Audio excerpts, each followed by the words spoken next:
Hi y'all. Today I'm going to talk about content curation. Now, what is content curation? It's the process of finding and sharing content that's valuable to your readers and followers. We curate content because most small businesses and solopreneurs don't have a large enough team to create original content on a daily basis. Think about a curator of content in the same way you think about a museum curator. The museum curator may have varying responsibilities, depending on the size of the museum, but generally they select the items for display and may be involved in the design of the exhibit. They carefully consider their audience and what objects they will appreciate. Content curation works in much the same way. It's not blindly sharing other people's posts, but reading carefully and considering based on and choosing based on the preferences and needs of your audience. Why should you curate content? Well, like I said, it's nearly impossible to create enough content to keep your social profiles active. That's why so many marketers curate content from other writers. When you curate others' content, it helps you build relationships online by sharing other people's posts. And they notice when you share theirs, just like you notice when someone shares yours. Your audience will benefit from different voices and perspective, and you can share content that covers separate facets of the same concepts. If you're a food blog, for example, you might share a post from both a nutritionist and a chef. So you have complementary sources that give complementary views. How do you discover new content? How do you find what you're going to share? Well, let's go to slides so that I can show you some of my favorite tools. And now we are in Feedly, feedly.com. And if I want to find a new source to follow, then I would just add my search topic here. And I just added gardening. And so now I've got some sources of some blogs or websites that write about gardening.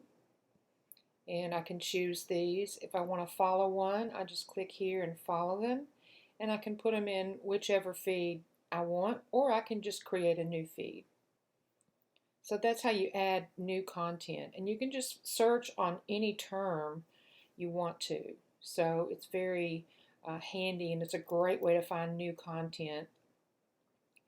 These are my different feeds. So I've got marketing, and I can just scroll through here and see what's new. Again, these are all websites that have published new content since I've read. So this is all content that I haven't read.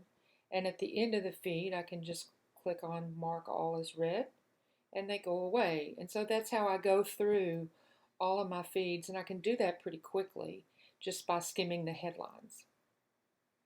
So another one of my favorite tools is Flipboard. And this is Flipboard. It's got a very cool look to it, a little cooler than Feedly.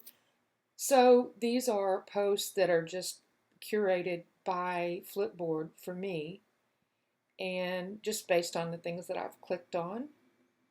So I can just scroll through here, or I can look at different topics. I can, for example, I've got marketing as a topic, and all of these hashtags will go to a separate collection of posts. So if I scroll down this way, these are all marketing posts.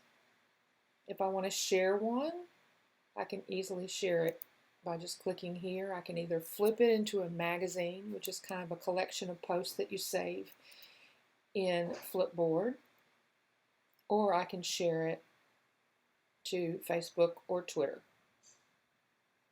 Or I can just click on it and go to the original source and share from there. This is where I clicked on inbound marketing. So all of those hashtags have pages like this, archive pages like this, that are a collection of posts that go with that. If I find a post that I like and want to save, For example, let's just say I wanted to save this one. I have a browser extension that is for Pocket, and Pocket is where I save content to post later. I try to go through Flipboard and Feedly really quickly in the mornings when I first wake up, and then I just save the content to Pocket to review later. So here's how it ends up in Pocket.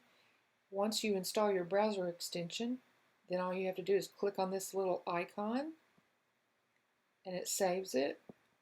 And then if I go over here, there it is.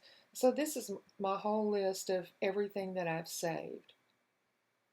And if I want to, I can click here and go to share. And I can share it on Twitter, LinkedIn, Reddit, Tumblr, or Buffer. So I can take it straight to Buffer. I can highlight and tag and organize the content in my Pocket account in many different ways. So that's Pocket. Okay, well, let's talk about some content curation best practices. Only share really good quality content. Now, I know that sounds obvious, but I'm as careful with the content I curate as I am with my own. I only share content that's free of typos, misused words, poor grammar, or other mistakes. I've passed up more articles than I care to count because of a misplaced apostrophe in a headline or body text. It may sound trivial, but this is an area that I'm a stickler for, and it's in keeping with my brand. Never share anything you don't read. I read everything I share. It's tempting not to, but many times I've gotten to the end and realized this isn't something I want to share after all. When you post someone else's content, you are in effect endorsing it, so be sure it resonates with your brand and standards. Thank others who share your content, whether it's a simple retweet, a Facebook share, or a link to your latest blog post. It's gracious to thank the user for sharing your content. When I get thank yous, it makes me want to share more of their stuff. So be gracious. And if you want to really be extra gracious, subscribe to my YouTube channel. Just click the bell down. Wait, I think I got it backwards. I think it's down there. Yeah, click the bell down there and subscribe to my YouTube channel. And follow me online on Twitter at Beth G. Sanders and on Instagram at Beth G. Sanders Online. I'll see you later. Have a great week.